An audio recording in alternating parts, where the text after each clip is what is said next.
Hello, everyone. My name is Jay Seabrook. I am a co-founder with Enriched Academy. Thanks so much for watching our demonstration of the Enriched Academy Property Purchase Analyzer. So what I'm going to do here in the next about 15 minutes is really just walk you through how the Enriched Academy Purchase Analyzer works. Here it is here. It's quite a simple tool once you get the hang of it. And I am going to use a live listing that's actually in Aurelia, Ontario. So this was a listing that I just found actually, and I reached out to the realtor. And they basically got back to me probably within about 5 minutes. So thanks to Todd Sattler, who connected me with the information on this listing. So I just looked on realtor.ca. I found a property that I thought looked good. So check this one out. So this is a duplex. Here's one of the pictures. This is the listing information that the realtor sent me. Okay, so here's all the different pictures. And the reason I liked this property is because it's a two-bedroom, two-unit property. So both units, upstairs and downstairs, both rent as two bedrooms. And I love that. And the rent that you can get for this property is $1,400 per door. So a total of about $2,800 a month. And as you can see here, it's clean. It looks like they've fixed it up or renovated it recently. It looks relatively modern and ready to go, basically. So that's the type of property I personally like to buy. I'm not somebody, because I live in Vancouver, I'm not somebody that's going to work on the property on the weekend and fix it up, basically. So this is exactly the kind of property that I would personally buy. That's why I wanted to show it to you. Now, here is where you're going to get most of your information from. This part of the listing information here. Okay, so I'm going to use that and also the purchase price. You can see it up here. All right, so let's get into the tool. I'm just going to move the listing over to the side, and so you can see full screen the purchase analyzer. All right, so the first thing you're going to want to do, it's pretty straightforward. You put in the address, and you're going to end up saving this later. And the city or the town or area, make sure you select the province. And the reason this is important is because this tool will automatically calculate your land transfer tax, which most provinces will charge you for purchasing a house. You get taxed on the total purchase price, depending on where you're buying, but make sure you put that in here. The next thing I would do on the upper right is just put in here the purchase price. I did that. Okay. Now, basically, you're going to start on the left-hand side and work through all the numbers. And most of the math, the harder math, this tool will do for you. It's really just entering numbers, and then this thing will do all the calculations. It's great. Now, the other thing I wanted to highlight just before I started and put numbers in is you see anywhere there's a red triangle. So by hovering your mouse, if you're not too sure what that thing is, hover your mouse over it. It'll explain more about what each piece is. Okay, I'm going to explain a lot of it right now, but I'm probably not going to have time to explain every last piece. So if you're first time buyer, some of this will be new to you. And what I highly recommend is even if you're not quite ready to buy a property, why not run some analysis, right, in an area that you're interested in? And it's such a great way to get into the mentality of being a real estate investor. And again, if you're buying a property that you're not going to even rent a part of it out, I would still 100% run my numbers on that property, even if you're not planning on renting it out, just because you're going to have a much better sense of the purchase price and how that will factor into your total investment to close the deal and actually own it. It's important to look at some key numbers. So let me take you through it. So the first thing you're going to do up in the top here, after adding the address information and the purchase price, is the mortgage. So how much mortgage will you need for that property? Now, if you are going to live in the property, and as long as you have good income history and you have a strong credit score, you can often get a property for only 5% down. Okay, so that'll depend on you. You're going to want to sit down with a mortgage broker and figure out exactly what you're going to need in order to qualify to purchase. And it is different depending on the bank you talk to, depending on the broker you talk to. But for the most part, they'll be able to nail it down for you, and you have a really good sense of how you can actually purchase the property. Okay, so that's really important, but there's no reason why you wouldn't start running numbers on a property in advance, right? Then you can sit down with a broker and get more clear on what you need for a down payment. Now, I'm going to use myself as an example. So let's say I was buying this property in Orillia, Ontario. Because I'm not going to live there, I would need to put at least 20% down. Okay, so I'm going to use this 80%. So automatically, it did some math for me. It calculated my down payments, $87,980. You can see the land transfer tax. Because I'm not a first-time home buyer, I'm going to have to pay the full land transfer tax. It's a pretty big number, right? Now, some other numbers here you're going to want to enter are your inspection. So a home inspection is basically where you're going to have someone go through the property that's a professional, and they're going to let you know any issues with the property before you buy it. Highly recommend that you would do that almost in just about zero instances on a property like the one I showed you.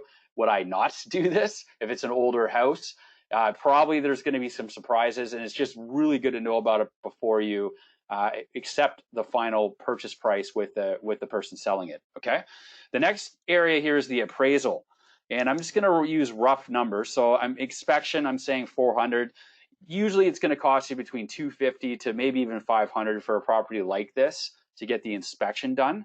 I'm just kind of rounding up a little bit in terms of I'm expecting it won't probably cost more than about 400 for the appraisal.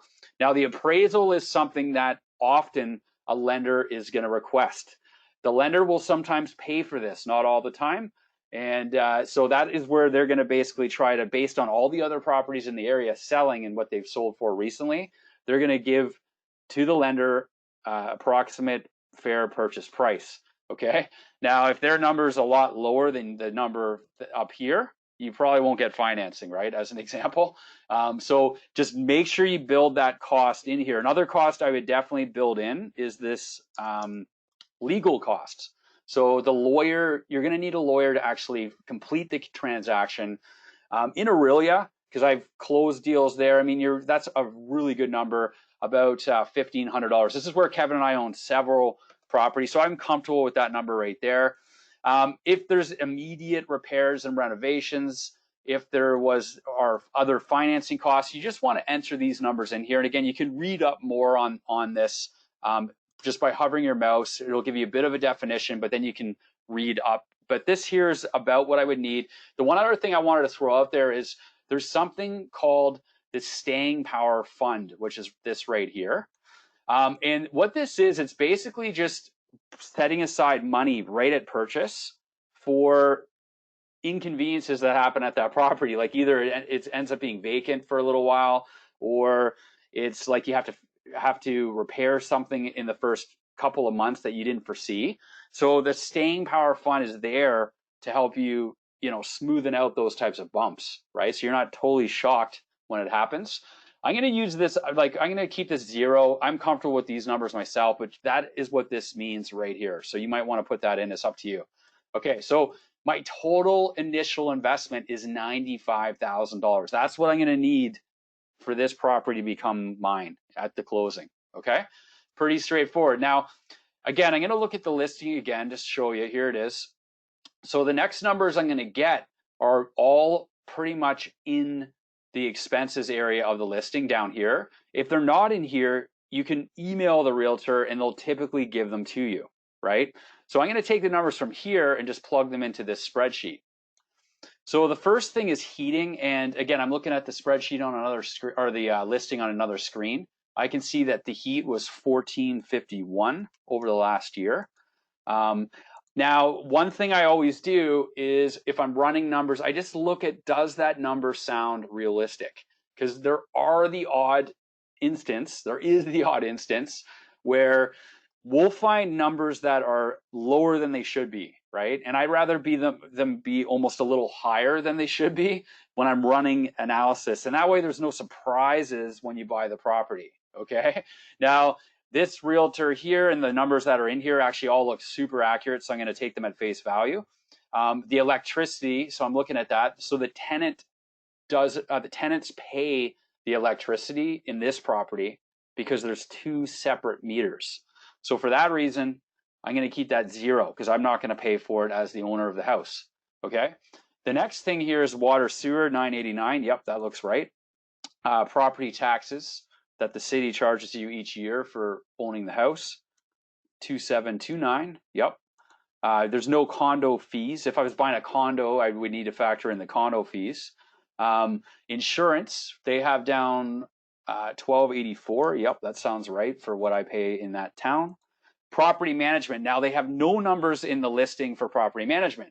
And so it's assuming that you're going to actually be managing this property yourself. Now, in my case, I have a property manager in Aurelia. They manage multiple properties for me. They do a great job. I pay that person $50 a door per month to manage that property. Okay, so I'm going to factor that in. It's going to be $1,200 for the year.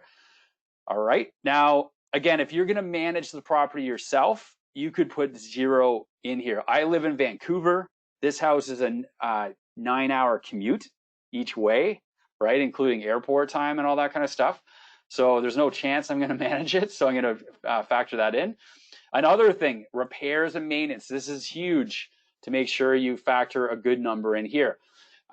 Looking at all the properties that I have in Aurelia, Ontario, that are similar to this property, I know that I will pay about $150 a door per month on average. That's $3,600 a year for repairs and maintenance. Now, there are years where you will own a property and your repairs and maintenance bill will be close to 0. It's amazing when it happens. It doesn't happen enough. I wish it happened more.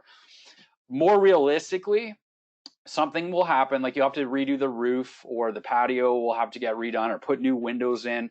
All that kind of thing happens at some point.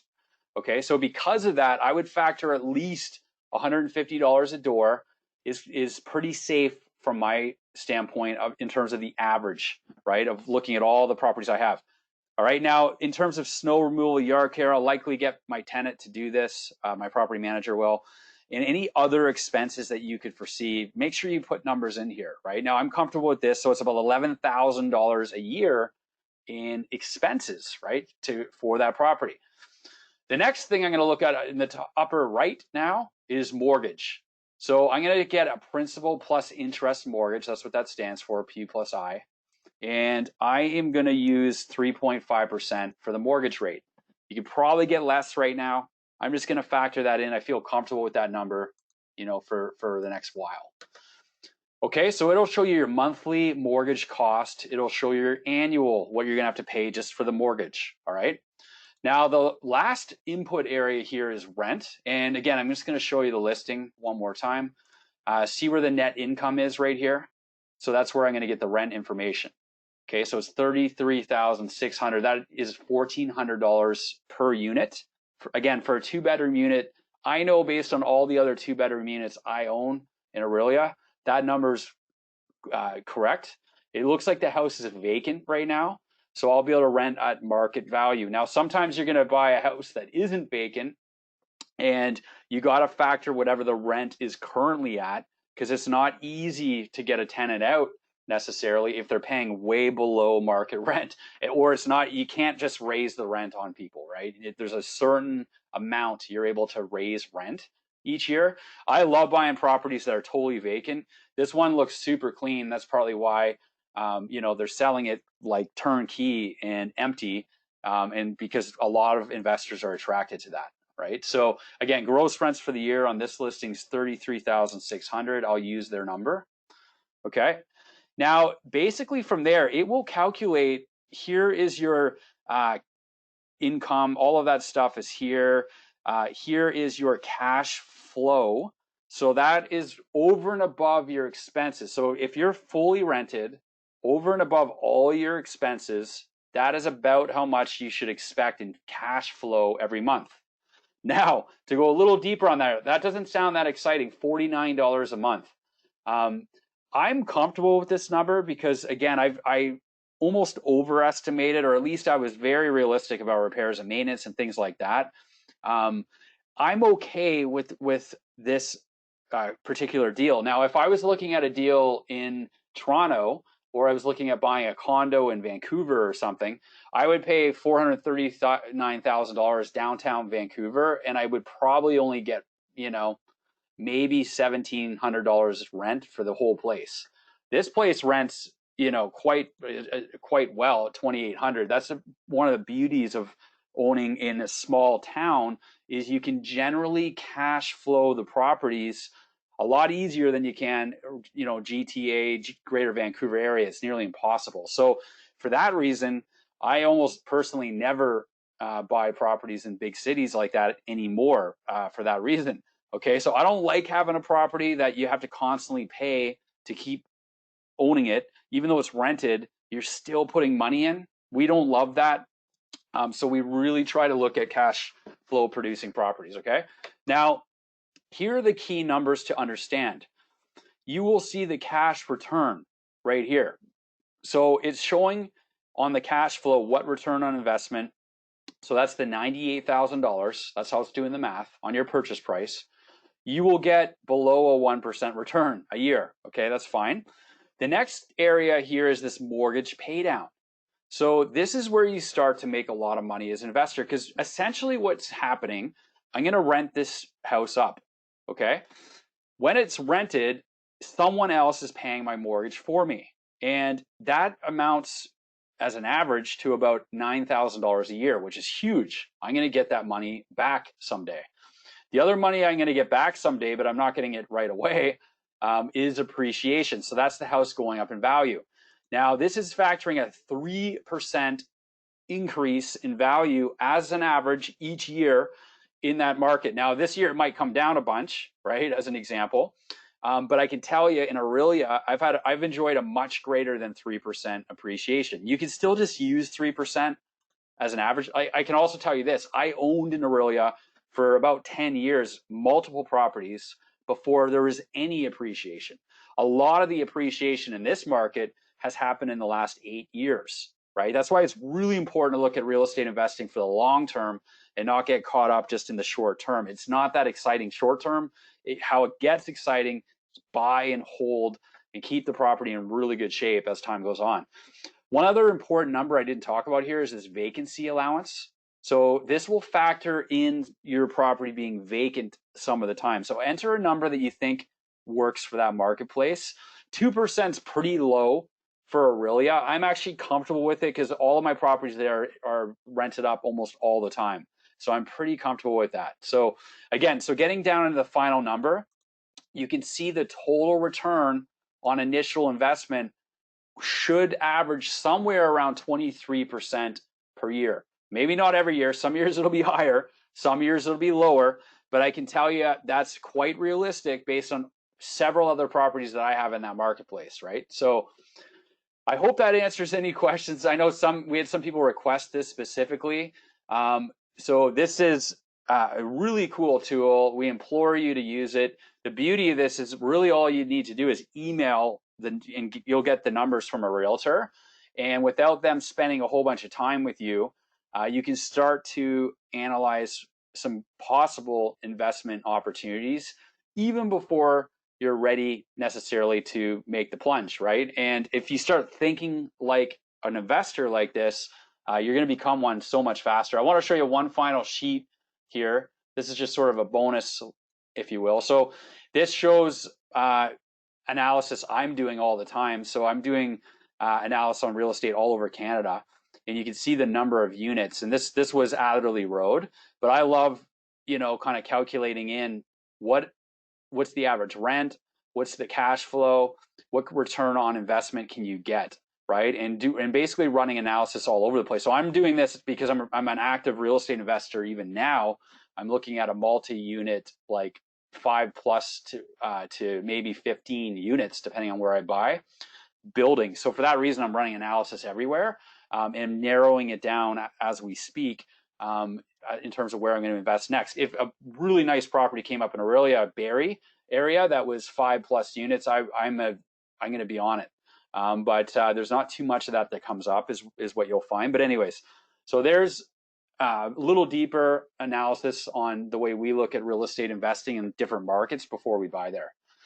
That's it. If you had any further questions, I'm happy to answer anyone's questions individually. Feel free to email me at jay@enrichedacademy.com. That's jay@enrichedacademy.com.